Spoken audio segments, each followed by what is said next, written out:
Olá, paz e bem, bem-vindo ao canal. A pedidos, hoje eu vou fazer um vídeo pouco fora do comum do que eu faço. Eu quero fazer sobre um personagem conseguido, que é conhecido como o pai da história da igreja. Tá? Apesar que o pai da igreja é Jesus Cristo, mas ele é o pai da história da igreja, né? Seu nome é Eusébio de Cesareia. Esse homem nasceu, lógico, em Cesareia, no dia 30 de maio do ano 339, né? Ele foi bispo dessa cidade chamada Cesareia. E por isso ele é referido também o pai da história da igreja, porque os seus escritos são de uma importância para o conhecimento do cristianismo primitivo, né? O seu nome está ligado a uma suposta desculpa, ligação, né, com a correspondência entre o rei de Edessa, Abigar e Jesus Cristo. Eusébio teria encontrado essas cartas, né, inclusive as copiado para a sua história eclesiástica. Então, Eusébio de Cesareia também é conhecido como Eusébius Panfili, ou seja, amigo de Panfilo. Né? Panfilo também é um personagem que era muito ligado da época a Eusébio. Agora, a data e o local exato do seu nascimento, apesar de a gente ter o nome de Eusébio Cesareia, ainda são incertos. Não se sabe muita coisa de sua juventude. Ele conheceu um presbítero chamado Doroteu de Tiro, lá em Antioquia, né?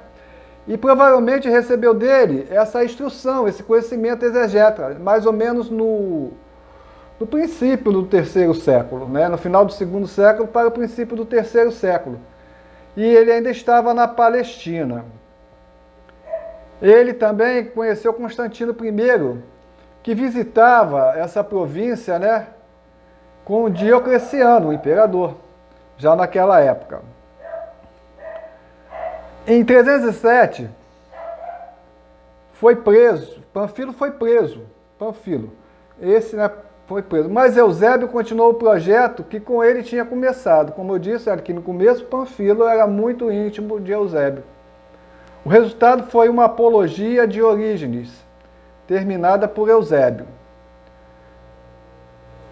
Depois que Panfilo morreu, lógico, mas que foi enviada, né, aos mártires, lá nas minas de feno. Isso era lá no Egito, né?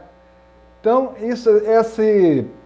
essa apologia foi enviada ao Egito primeiramente. Mas parece que depois se retirou para Tiro, e em Tiro, mais tarde, para o Egito. Tem uma sequência de ordem aí. Eusébio, como bispo de Cesareia, sucedeu Agápio, né? Não se sabe, não tem muita ideia de quando a época, mas de qualquer forma, teria sido pouco depois do ano de 313. Né? No entanto, com o início da controvérsia ariana, que é outro assunto, né, que eu posso fazer um vídeo mais tarde, toma subitamente um lugar de destaque. Eusébio já começa a se destacar em seu meio. O que acontece? Por uma carta que Eusébio escreveu a Alexandre, é evidente que não negou refúgio a um presbítero exilado. Quando o primeiro concílio de Nicéia se reuniu lá no ano de 325, teve algum protagonismo. Eusébio estava ali. Não era um líder nato, né? Ele ainda não era a liderança. Também ainda não era aquele pensador profundo, mas era um homem bastante instruído para sua época. E autor famoso por suas obras, né? Caído nas graças do imperador, acabou por salientar-se entre os mais de 300 membros que reuniram-se no conselho. Então, Eusébio tornou-se um homem de destaque em seu tempo.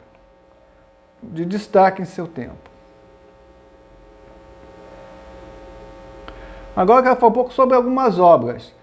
Da extensa atividade literária de Eusébio, uma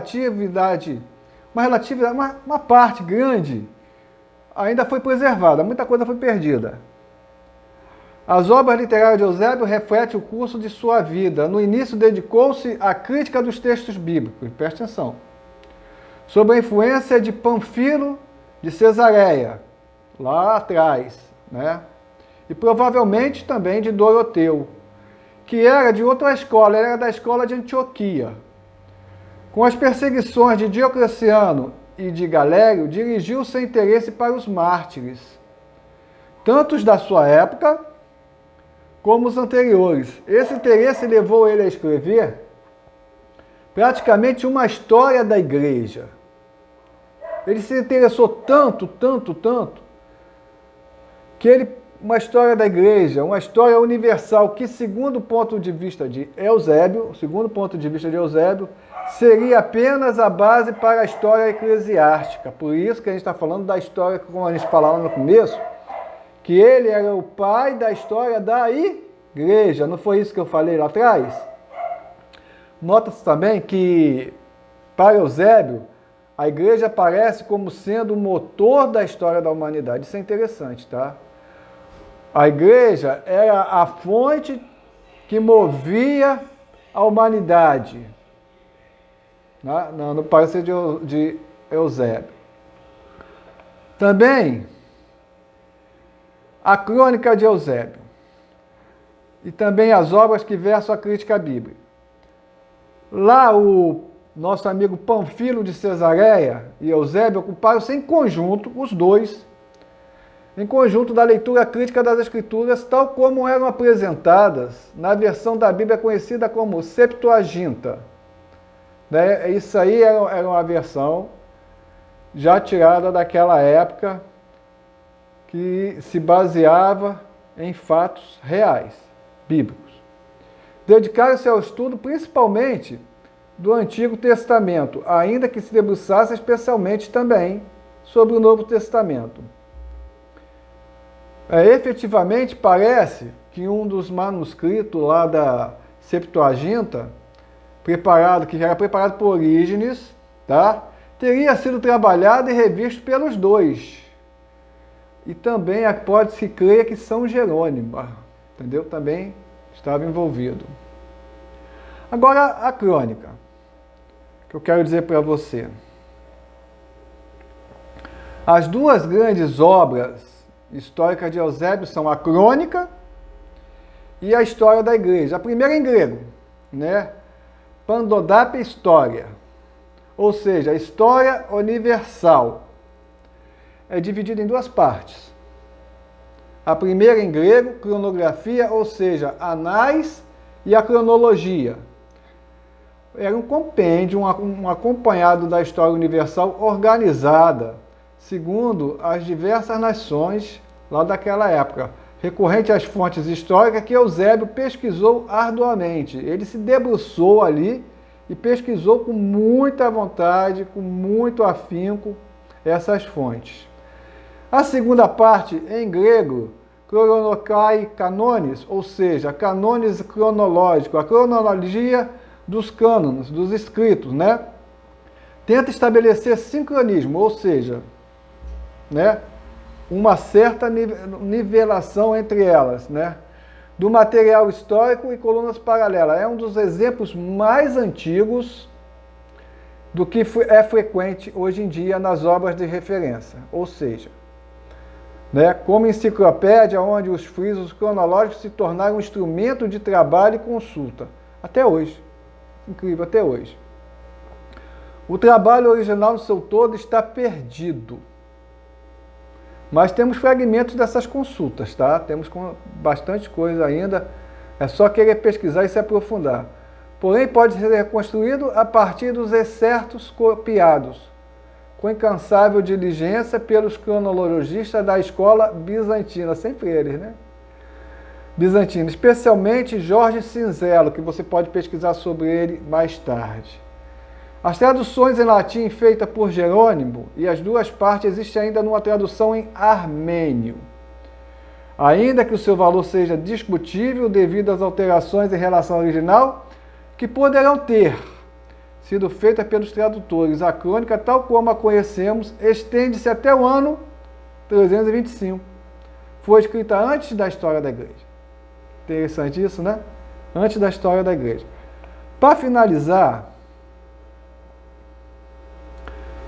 vamos ver aqui alguns trabalhos. Na sua história da igreja, isso aqui é muito importante, ou história eclesiástica, Eusébio tentou, de acordo com as suas próprias palavras, com o seu jeito, com a sua visão de época, apresentar a história da igreja desde os apóstolos. História também referida lá em Atos dos Apóstolos, até o seu próprio tempo, tendo em conta os seguintes aspectos. Primeiro, você escreva isso aí, vou falar devagar. A sucessão dos bispos nas sés principais. Segundo, a história dos doutores da igreja. Muito importante que você passe a saber sobre isso. Se você quiser, eu faço um vídeo sobre os doutores da igreja, tanto do Ocidente como do Oriente. A história das heresias, as heresias que surgiram através dos tempos, arianismo, e entre todas as outras. A história dos judeus. As relações com os pagãos. Havia uma certa relação com os pagãos da época. E o martirologio, a gente vê muito na Didaqué. A Didaqué é a catequese dos primeiros tempos, né? Considerada uma das primeiras catequeses pós-Atos dos Apóstolos. É bom você pesquisar um pouco também eu posso falar um pouco no futuro sobre a Didaqué. Esses são os principais trabalhos que eu quero deixar aqui para vocês. Também tem alguns trabalhos menores, né? Que também, referentes também à biografia de Panfilho de Cesareia. O martirologio não foi conservado na íntegra, né? Nos trabalhos. Embora se tenha preservado quase na totalidade. Em partes contém. O que contém? Uma epístola da congregação de Esmirna a respeito do martírio de Policarpo, né? O martírio de Piônio, os martírios de Carpo, Papilo e Agatonitla. Isso aí já são pós-Atos, tá? O martírio das congregações de Vienne e Lyon, na atual França, né, que na época não era, e os martírios de Apolônio de Roma. Então são outros trabalhos menores, mas também importantes. Tem também apologias e obras dogmáticas, a apologia de Orígenes. Tem duas importantes obras relacionadas uma com a outra, conhecida pelos nomes em latim, Praeparatio Evangelica e Demonstratio Evangelica, né? Tem o Tratado da Manifestação Divina, escrito já posteriormente a estes. Trata da encarnação do Logos divino, né? Sendo em vários aspectos, idêntico à demonstrativa evangélica. Também restam apenas fragmentos desse tratado. E tem muitas outras coisas que, infelizmente, o vídeo não dá para mim falar com vocês, mas consulte sobre as obras desse grande historiador da igreja, né? Esse homem, Eusébio de Cesareia, bispo, historiador, teólogo, exegeta, né? Vale muito a pena. Você que pediu, está aí um pouco do panorama, não em sua totalidade, mas em pequenas frações, porque o tempo aqui é curto. A gente queria chegar além, mas não dá. Repasse esse vídeo para alguém, curta aqui embaixo, se inscreva no canal e estamos sempre juntos para propagar a palavra de Deus, o conhecimento da doutrina cristã. Paz e bem.